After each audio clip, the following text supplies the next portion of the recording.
Infinix GT 10 Pro atau Infinix GT 10 Pro. Nah, awal peluncurannya aku ngeliat di postingan resmi akun Infinix di Instagram, kok kayaknya desainnya cakep ya, desain bodi belakangnya. Jadi karena aku penasaran, aku pergi ke toko handphone dan melihat displaynya. Kebetulan ada displaynya di toko handphone ini. Desain bodi belakangnya ini cakep banget ya Bray. Jadi menambah kesan gamingnya, karena memang biasa vendor yang ngeklaim smartphone gaming ya desainnya biasa aja, nggak ada yang terlalu wah banget kayak Infinix GT 10 Pro ini. Ini cakep sih asli, tapi bukan soal cakep doang ya. Infinix GT 10 Pro ini dibekali dengan spesifikasi yang cukup oke juga menurutku. Kita bahas aja dulu dari ukuran layarnya di 6,67 inci, gede ukuran layarnya sehingga semakin leluasa kita bermain game di smartphone ini ya. Semakin enak lah kalau layarnya semakin gede.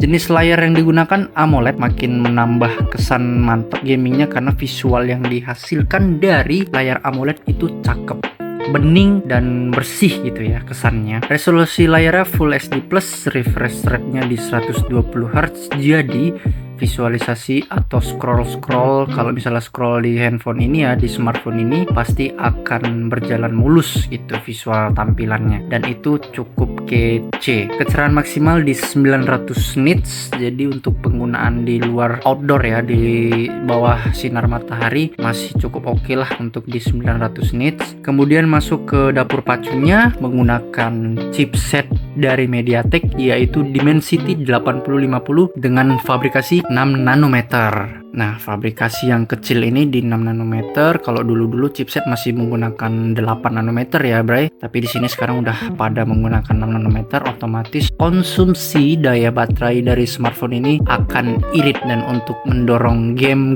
berat juga lumayan cukup oke. Pilihan RAM-nya di 8 GB dan internal storage di 256 GB. Ya, seperti smartphone lain pada umumnya ya. Di saat biasa tuh 8128, tapi akhir-akhir ini memang kebanyakan di RAM 8, kemudian store-nya 256, dan perpaduan store 256 dan RAM 8 ini mantap juga karena RAM gede dan internal storage yang besar juga menurutku ya, sehingga bisa menampung banyak gaming, banyak aplikasi, banyak foto ataupun video. Operation sistemnya menggunakan XOS 13 yang sudah mendukung Android 13 ya, Android kekinian pastinya ya, sudah sampai Android 13. Kamera belakangnya ada 3 lensa, Bray. Untuk lensa pertama di resolusi 108 megapiksel dengan aperture f1.8 yang otomatis untuk foto malam juga cukup oke. Lensa kedua 2 megapiksel makro, lensa ketiga 2 megapiksel untuk depth atau bokeh. Resolusi video nembus di 4K 30 fps dan untuk full HD-nya di 60 fps. Kamera selfie-nya beresolusi 32 megapiksel dan untuk resolusi videonya di 2K 30 fps. Kalau mau di 60 fps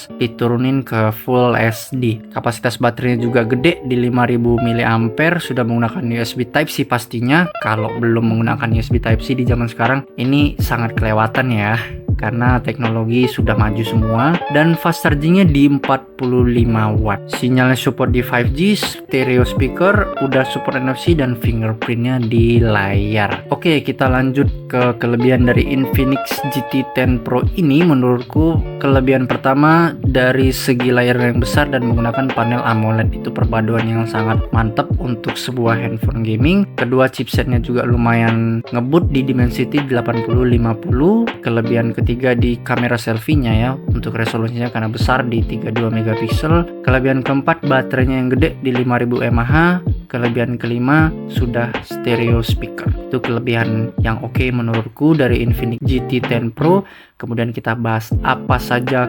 kekurangannya. Pertama, kekurangannya dari segi kamera yang gak ada lensa ultra wide. Untuk di harga segini harusnya udah bisa ya Infinix menyematkan layar ultra wide angle, supaya kalau kita misalnya foto kumpul-kumpul sama teman rame-rame gitu nggak perlu mundur-mundur terlalu jauh, tuh semuanya dapat di dalam frame-nya. Ya, itu saja kelemahan menurutku dari Infinix GT 10 Pro ini. Gak banyak ya kekurangannya, karena memang udah cukup worth it banget smartphone ini untuk di kelas harganya. Harga dari Infinix GT10 Pro bisa teman-teman cek di link di bawah ya, di deskripsi video. Terima kasih sudah menonton video ini dan sampai bertemu lagi di video berikutnya.